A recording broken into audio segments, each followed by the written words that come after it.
Hello, Assalamualaikum, welcome back. ഇന്ന് ഞാൻ അടിപൊളി ടേസ്റ്റുള്ള ഒരു മുട്ടക്കറിയുടെ റെസിപ്പിയാണ് നിങ്ങളുമായിട്ട് ഷെയർ ചെയ്യുന്നത്. അപ്പോൾ നമ്മൾ ചിക്കനും ബീഫും ഒക്കെ കറിയൊക്കെ കഴിച്ച് പത്തിരിക്കും ഒക്കെ മടുക്കുന്ന സമയത്ത് ഈ രീതിയിലൊന്ന് മുട്ടക്കറി തയ്യാറാക്കി നോക്കുന്നുണ്ട്. നല്ല ടേസ്റ്റാണ്. അപ്പോൾ അതെങ്ങനെയാണ് ചെയ്യുന്നത് നോക്കാം. അപ്പോൾ തേങ്ങ വറുത്തരച്ചാണ് നമ്മൾ ഈ ഒരു മുട്ടക്കറി തയ്യാറാക്കി എടുക്കുന്നത്. അപ്പോൾ അതിന് വേണ്ടിയിട്ടുള്ള തേങ്ങയ്ക്ക് ആദ്യം ഒന്ന് വറുത്തെടുക്കാം നമുക്ക്. അതിന് വേണ്ടിയിട്ട് ഒരു പാൻ വെച്ചിട്ട് അതിലേക്ക് ഒരു 1.5 ടീസ്പൂൺ വെളിച്ചെണ്ണ ഒഴിച്ചു കൊടുക്കാം. എന്നിട്ട് അതിലേക്ക് ഒരു 3-4 ചെറിയ ഉള്ളി ഇതുപോലെ ഇങ്ങനെ കട്ട് ചെയ്തെടുത്തിട്ടുണ്ട്, അത് അതിലേക്ക് ഇട്ട് കൊടുക്കുന്നുണ്ട്.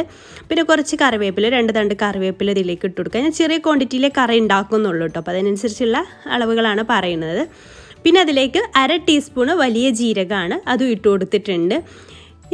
ഇത് ജസ്റ്റ് ഒന്ന് ഇങ്ങനെ ഇളക്കി കൊടുത്തതിന് ശേഷം നമുക്കതിലേക്ക് തേങ്ങ ചേർത്ത് കൊടുക്കാം. ഞാൻ 1 കപ്പ് തേങ്ങ ചിരവിയതിലേക്ക് ആഡ് ചെയ്ത് കൊടുത്തിട്ടുണ്ട്.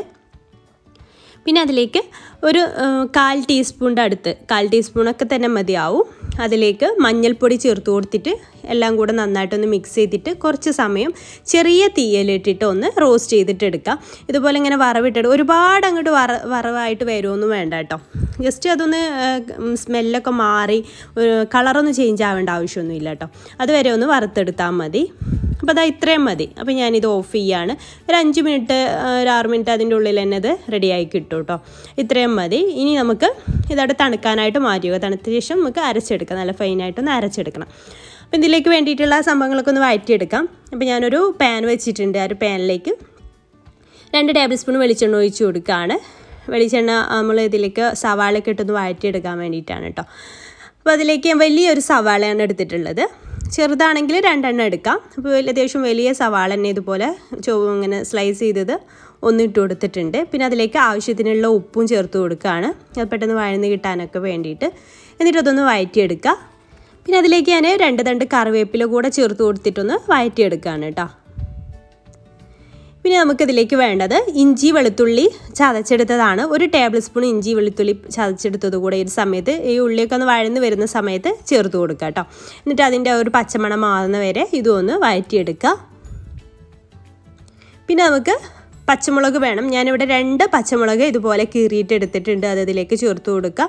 ഇതിലേക്ക് നമ്മൾ മുളക് പൊടിയൊക്കെ വളരെ കുറച്ച് ചേർക്കുന്നുള്ളൂ. പച്ചമുളകിൻ്റെയും ഒക്കെ ഒരുപാട് എരിവുള്ള കറിയൊന്നും അല്ല കേട്ടോ. അപ്പോൾ ഈ പച്ചമുളകിൻ്റെയും ഒക്കെ ഒരു ടേസ്റ്റാണ് കൂടുതൽ നമുക്ക് കിട്ടുക. അപ്പോൾ അങ്ങനെ 2 പച്ചമുളക് ഇതിലേക്ക് ആഡ് ചെയ്ത് കൊടുത്തിട്ട് അതൊന്ന് വഴറ്റിയെടുക്കുക. ഇനി നമുക്ക് തക്കാളിയാണ് വേണ്ടത്. അപ്പോൾ ഞാൻ വലിയൊരു തക്കാളിയാണ് എടുത്തിട്ടുള്ളത്. വളരെ ചെറുതൊക്കെ ആണെന്നുണ്ടെങ്കിൽ 2 എണ്ണം എടുക്കാം. അപ്പോൾ വലിയൊരു തക്കാളി ഇതുപോലെ ചെറുതായിട്ട് കട്ട് ചെയ്തിട്ട് ഇതിലേക്ക് ചേർത്ത് കൊടുത്തിട്ടുണ്ട്. എന്നിട്ട് തക്കാളിയൊക്കെ നന്നായിട്ട് വഴന്ന് ഉടഞ്ഞു വരുന്ന വരെ നമുക്കിതൊന്ന് അടച്ചു വെച്ചിട്ട് വേവിച്ചെടുക്കാം കേട്ടോ. ഇടയ്ക്കൊന്ന് തുറന്നിട്ട് ഇളക്കി കൊടുത്താൽ മതി. അപ്പോൾ നമുക്കവിടെ അടച്ചു വെച്ചിട്ട് തക്കാളിയൊക്കെ ഒന്ന് വഴന്ന് വരട്ടെ. അപ്പോൾ അത് തക്കാളിയൊക്കെ നന്നായിട്ട് ഞാൻ ഇടയ്ക്കൊക്കെ ഇളക്കി കൊടുത്തിട്ടുണ്ടായിരുന്നു കേട്ടോ, വഴന്ന് വന്നിട്ടുണ്ട്. ഇനി നമുക്ക് പൊടികളൊക്കെ ചേർത്ത് കൊടുക്കാം. ഞാൻ 1/2 ടീസ്പൂൺ മഞ്ഞൾപ്പൊടി ചേർക്കുന്നുണ്ട്, അതുപോലെ തന്നെ 1/2 ടീസ്പൂൺ മല്ലിപ്പൊടിയും ചേർക്കുന്നുണ്ട്. എല്ലാം 1/2 ടീസ്പൂൺ വീതാട്ടോ എടുക്കുന്നത്. അതുപോലെ 1/2 ടീസ്പൂൺ മുളക് പൊടിയും ചേർക്കുന്നത്. മുളക് പൊടിയൊന്നും ഒരുപാട് ചേർക്കേണ്ട ആവശ്യമില്ല. മുളക് പൊടിയും 1/2 ടീസ്പൂൺ തന്നെയാണ് ചേർക്കുന്നത്. 3 പൊടികളും 1/2 ടീസ്പൂൺ വീതമാണ് ഇതിലേക്ക് ആഡ് ചെയ്ത് കൊടുക്കുന്നത്. എന്നിട്ട് നമുക്ക് നന്നായിട്ടൊന്ന് അതിൻ്റെ ആ ഒരു പച്ചമണം മാറുന്ന വരെ ഒന്ന് ഇങ്ങനെ ഇളക്കി കൊടുത്തിട്ടൊന്ന് ഇങ്ങനെ ഇളക്കി കൊടുക്കാം. അതിനുശേഷം ഇതിലേക്ക് കുറച്ച് വെള്ളം ആഡ് ചെയ്ത് കൊടുക്കാം. നമ്മൾ പുഴുങ്ങിയ മുട്ട വെച്ചിട്ടാണ് ചെയ്യുന്നത്. അപ്പോൾ മുട്ടയൊക്കെ പുഴുങ്ങി വെച്ചിട്ടുണ്ട്. അപ്പോൾ കുറച്ച് വെള്ളം ഒന്ന് ആഡ് ചെയ്ത് കൊടുത്തിട്ടുണ്ട്. ആ വെള്ളമൊക്കെ ഒന്ന് ചൂടായിട്ട് വരുമ്പോൾ പുഴുങ്ങിയ മുട്ട ഇതുപോലെ ഇങ്ങനെ ചെറുതായിട്ട് സൈഡിലൊക്കെ ഒന്ന് കീറി കൊടുത്തിട്ടുണ്ട്, ഉള്ളിലേക്കൊക്കെ കറിയുടെ ഇതൊക്കെ എത്താൻ വേണ്ടിയിട്ട്. അങ്ങനെ 4 മുട്ട ഇതിലേക്ക് ഇട്ട് കൊടുത്തിട്ടുണ്ട്. ഇനി നമ്മുടെ തേങ്ങ നമ്മൾ റോസ്റ്റ് ചെയ്ത് വെച്ചിട്ട് തേങ്ങ ഉണ്ടല്ലോ, അതിലേക്ക് കുറച്ച് വെള്ളം ചേർത്ത് നല്ല ഫൈനായിട്ട് അരച്ചെടുത്തിട്ടുണ്ടായിരുന്നു. പിന്നെ ആ മിക്സിയുടെ ജാറിലേക്ക് കുറച്ചുകൂടെ വെള്ളം എടുത്ത് കൊടുത്തു. എന്നിട്ട് അത് നമുക്ക് എത്രയാണോ ഗ്രേവിയുടെ തിക്നെസ്സൊക്കെ വേണ്ടത് അതിനനുസരിച്ച് ചെയ്യുക. ഒരുപാട് അങ്ങോട്ട് ലൂസാക്കി എടുക്കരുത് കേട്ടോ.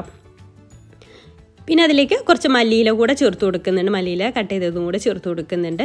ഇനി ജസ്റ്റ് ഒന്ന് തിളച്ച് വരുന്ന സമയത്ത് നമുക്ക് ഓഫ് ചെയ്യാം. ഉപ്പൊക്കെ വേണമെന്നുണ്ടെങ്കിൽ ചേർത്ത് കൊടുക്കാം. ഞാൻ ഉപ്പ് കുറച്ചും കൂടെ ഒന്ന് ആഡ് ചെയ്ത് കൊടുത്തിട്ടുണ്ട്. അപ്പോൾ ഇത്രയേ ഉള്ളൂ, സിമ്പിളായിട്ട് തയ്യാറാക്കാനും പറ്റും, എന്നാൽ നല്ല പത്തിരിക്കൊക്കെ നല്ല കോമ്പിനേഷനാണ്. അപ്പോൾ അതാ കറി ഇവിടെ റെഡിയാണ്. അപ്പോൾ ഞങ്ങൾ ഈ ഒരു മുട്ടക്കറിയിലേക്ക് ഇടിയപ്പമായിട്ട് ഉണ്ടാക്കിയിട്ടുണ്ടായിരുന്നത്. ഇടിയപ്പത്തിലേക്കും പത്തിരിയിലേക്കൊക്കെ ബെസ്റ്റ് കോമ്പിനേഷൻ ആയിട്ടുള്ള ഒരു കറി തന്നെയാണത്. അപ്പോൾ നമുക്കിത് സെർവ് ചെയ്യാം.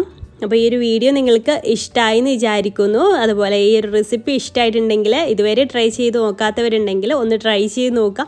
ഞാൻ കുറേ മുന്നേ, ഒരു വർഷമൊക്കെ മുന്നേ ഈ ഒരു വീഡിയോ ഇട്ടിട്ടുണ്ടായിരുന്നു കേട്ടോ, ഇതിൻ്റെ റെസിപ്പി. അത് എൻ്റെ ഒരുപാട് പേര് ട്രൈ ചെയ്തിട്ട് ഇപ്പോഴും ഇതുപോലെയാണ് മുട്ടക്കറി ഉണ്ടാക്കാറ് എന്നൊക്കെ പറയാറുണ്ട് കേട്ടോ എന്നോട്. അപ്പോൾ നല്ല ടേസ്റ്റ് ആയിട്ടുള്ളൊരു മുട്ടക്കറി തന്നെയാണ്.